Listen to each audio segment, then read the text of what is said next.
It's the Horn live at Super Bowl 56 Radio Row. Stu Myrick here at the Los Angeles Convention Center Friday, wrapping up all the great guests. And that includes my guest at this time. This is the man I've been wanting on. Sports Guys Talking Wrestling forever, and I get him.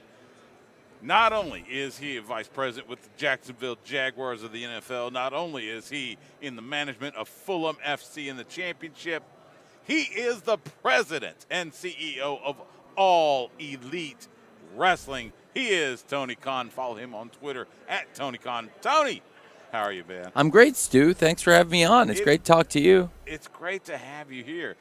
Before we get into the wrestling, let's brag about the first Jaguars player to make it to the Pro Football Hall of Fame, Tony Baselli. How proud are you to have a Jaguar joining the Hall in Canton? I'm so excited for Tony, and it's a long time coming. I think it's overdue, and it's great to have Tony Baselli in the Pro Football Hall of Fame finally. Yeah, absolutely, absolutely. All right, let's get to AEW. This week, a guy that I love dearly, I've called matches of his. Keith Lee makes his debut, the Limitless One. AEW gets to bask in his glory. How hard was it to keep that a secret? I mean, you've had a lot of debuts here lately, but I know Keith is one of those just special athletes. I am a huge fan of Keith's work. I'm a huge Keith Lee fan, and when Keith became available, I was stunned, but I was very eager to jump on it and sign Keith, so I was thrilled to have Keith debut on AEW Wednesday Night Dynamite this week. And, he was a big part, the anticipation of his arrival and the big free agent signing of Keith Lee in AEW was a big part of AEW being the number one show on all of cable on Wednesday. AEW finished ahead of the NBA, ahead of everything. South Park, a great show that I love, and ahead of the Olympics on USA. So it was big AEW Wednesday Night Dynamite rating this week, and I think tonight we got a great show on Friday Night Rampage on TNT. Absolutely. It's a huge card and a lot to look forward to tonight at 9 o'clock. Yeah, 9 o'clock Eastern. 9 o'clock Central. Excuse me. Yeah, you got the Gun Club challenging the Jurassic Express for the tag titles. Yeah, Jungle Boy and Luchasaurus have been great tag team champions, and I think AEW is all about promoting a mix of the great stars everyone knows, the top wrestling stars, and taking on the homegrown young stars of today. And there's no better example than Jungle Boy and Luchasaurus, the tag team champions. Right. And, they've been on fire with Luchasaurus and Jungle Boy and wrestling Austin and Colton Gunn, the young sons of Billy Gunn, and they've had almost all of their experience wrestling and wrestling on television has been in AEW, and they've done great. They're the number one contenders, and I think as an undefeated tag team, you have to look at them as real threats, and it's going to be a great match. We have the Young Bucks wrestling against Trent Beretta and Rocky Romero. Yeah, Roppongi Vice reunited. Yeah, absolutely. And coming from New Japan Pro Wrestling, and of course New Japan was very involved coming through the Forbidden Door. We got Rocky tonight on Rampage. We had Jay White appear on Wednesday Night Dynamite, brought in by Adam Cole, to the surprise of the Young Bucks. So there's a lot of really exciting things happening tonight. And, of course, the Women's World Champion, Dr. Britt Baker, DMD. Yes. And she will be wrestling the protege of Texas's own Thunder Rosa, Robin Renegade, the young student of Thunder Rosa down in Texas, around where you're from, I believe, Absolutely. Stu. Yeah. Robin Renegade is going to be wrestling tonight against Dr. Britt Baker on Friday Night Rampage. That's exciting. And we also have Hook. Send Hook. Yeah, and we're going to hear from Bryan Danielson. Yeah. And what he's got to say. I think probably regarding Jon Moxley. Well, I was going to say because he had propositioned Mox last week, trying to get Mox to join in with him to mentor the young talent in their image, so to speak. I don't know how much Mox will say, if he'll say yes or whatever.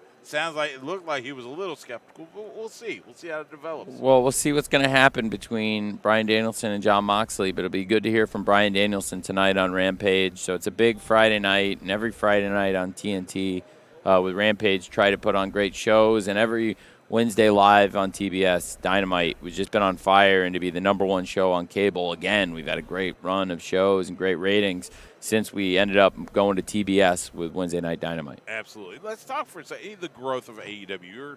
You finished 3 years, and this is 2 of those years in the midst of this pandemic. But at the same time, AEW has absolutely exploded in that short time. As you said, #1 in cable this week. They're regularly in among the top shows on cable. Talk for a second about how proud you are of the product that you are putting together, the wrestling product that we get to see every week. Well, I'm a big fan of wrestling. I have been almost my whole life since I was a real small kid, and to be able to have some of the best wrestlers of my childhood and the best young wrestlers of today in their 20s and coming up for the future, it's so awesome. And thanks to the wrestling fans like you, Stu, and all the great wrestling fans who support Wednesday Night Dynamite on TBS and Friday Night Rampage on TNT tonight and every Friday. It's huge that we're able to bring back stars that nobody expected to see. CM Punk back in pro wrestling. Nobody expected to see Chris Jericho wrestling in America ever anywhere besides WWE. And now Chris Jericho is the first ever AEW World Champion, hosting Friday Night Rampage tonight on TNT. And we have the best stars of today. We mentioned Jungle Boy, Dr. Britt Baker, Luchasaurus, of course, all champions. And Sammy Guevara, now a great TNT champion, also in action all the time, having great matches. Darby Allin, one of the most important wrestlers in the company. And, of course, MJF, who beat CM Punk in Chicago. We have to talk about MJF. Well, really? he's a terrible person, but he's a great wrestler, and he's had a great young career. He's accomplished so much in his 20s, and he's still got a lot of years left in his 20s and a lot left to accomplish in the wrestling business because I think he's going to have a great career, and what a win over CM Punk. And, I mean, that's what sets AEW apart is you get to see the great veterans and the best stars of today, and it's a great mix, and you never know what's going to happen. And That's true. CM Punk's comeback's been awesome. It's great to come back to Texas. So I can't wait to come in March to Texas and bring our shows to San Antonio and bring our show to Cedar Park in March. Absolutely. We're going to have great shows. March 16th in San Antonio, Freeman Coliseum, and then March 23rd, the HEB Center at Cedar Park, AEWTIX.com to get tickets for those shows.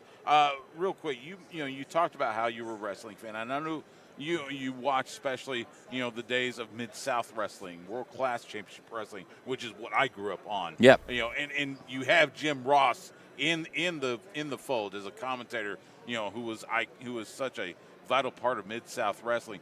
Do you ever talk to him about, when you're talking about, the booking, the matches and everything, do you ever talk to Jim about how certain things were done in Mid-South? Yeah, I do, and I have. I'm a huge fan of Mid-South Wrestling, and actually in the summer of 2021, before Rampage, I watched a ton of Mid-South Wrestling shows on the run-up to going back to doing a 1-hour show because I didn't have a lot of experience. The only 1-hour wrestling show I'd done on TV before Rampage launched on TNT was we did a late-night Dynamite, a special 1-hour episode. I remember that. And it featured some great wrestlers, including Scorpio Sky, Anna Jay, and great matches.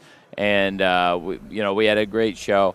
And I have to say, Mid-South Wrestling is one of my favorite promotions ever, and obviously Jim Ross was a huge part of it. I have a ton of respect for him, and I really, really like and value JR a lot as a person. He's actually made a home down in Jacksonville, Florida, and I've gotten to know him a little bit better, and I like him a lot. There's Gordon Soley and Jim Ross, and then there's everybody else. That's in my mind. Yeah, he's definitely one of the greatest announcers, not just in pro wrestling, I think, but in all sports. And that's right. Call a lot of football as well, so that's true. A very famous voice worldwide to generations of people. Absolutely. He is the president and CEO of All Elite Wrestling, Tony Khan. Thank you so much, Tony. Thank you, Stu. This was really a pleasure to see you, and I can't wait to see all the great wrestling fans in Texas when we come in March to San Antonio and Cedar Park with Dynamite and Rampage. It's going to be a great time down there. It is. Thanks a lot. Thank you.